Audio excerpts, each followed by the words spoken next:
वित्त मंत्री निर्मला सीतारमण की अगुवाई में जीएसटी काउंसिल की एक बेहद अहम बैठक लखनऊ में हो रही है। ये जीएसटी काउंसिल की 45वीं बैठक होगी।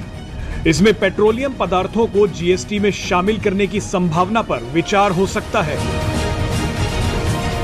अगर काउंसिल में इसके बारे में सहमति बनती है तो इससे देश में पेट्रोल और डीजल की कीमतों में भारी कमी देखने को मिल सकती है। कई एक्सपर्ट्स का मानना है कि अगर इस पर सहमति बन गई तो पेट्रोल की कीमत 60 से 70 रुपए लीटर के बीच आ सकती है। आपको बता दें कि जीएसटी सिस्टम में किसी भी बदलाव के लिए 3/4 सदस्यों की सहमति की जरूरत है।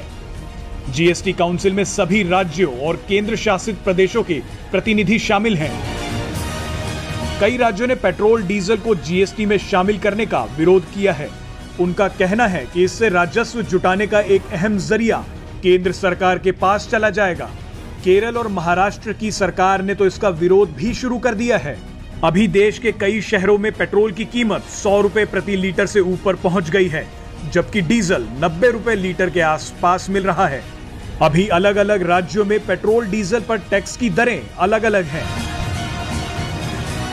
अगर पेट्रोल डीजल को जीएसटी के दायरे में लाया जाता है तो पूरे देश में इस पर समान टैक्स लगेगा।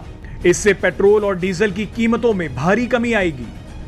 एक उदाहरण से आपको समझाते हैं। दिल्ली में पेट्रोल पर अभी करीब 55% टैक्स लगता है। अगर 28% के जीएसटी के हाई स्लैब में भी इसे शामिल किया जाता है तो टैक्स आधा हो जाएगा। इससे दिल्ली में ताजा कीमतों के हिसाब से पेट्रोल 28 रुपए सस्ता हो जाएगा। लेकिन सबसे बड़ा सवाल यही है कि क्या राज्य सरकारें इस बड़े नुकसान को बर्दाश्त करने के लिए तैयार होंगी।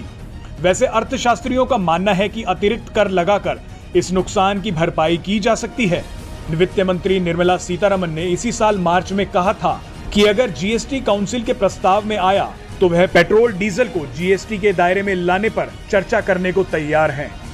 जब 1 जुलाई 2017 को पूरे देश में जीएसटी की व्यवस्था लागू की गई थी तो इसके दायरे से 5 पेट्रोलियम उत्पादों को बाहर रखा गया था, जिनमें petrol, diesel, jet fuel, natural gas और क्रूड ऑयल शामिल हैं।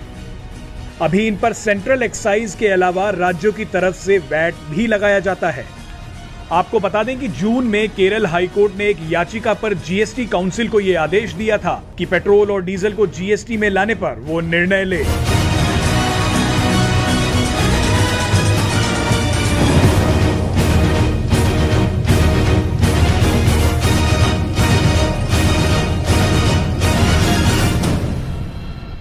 Presenting B News app, available on Google Play and App Store. Download it now.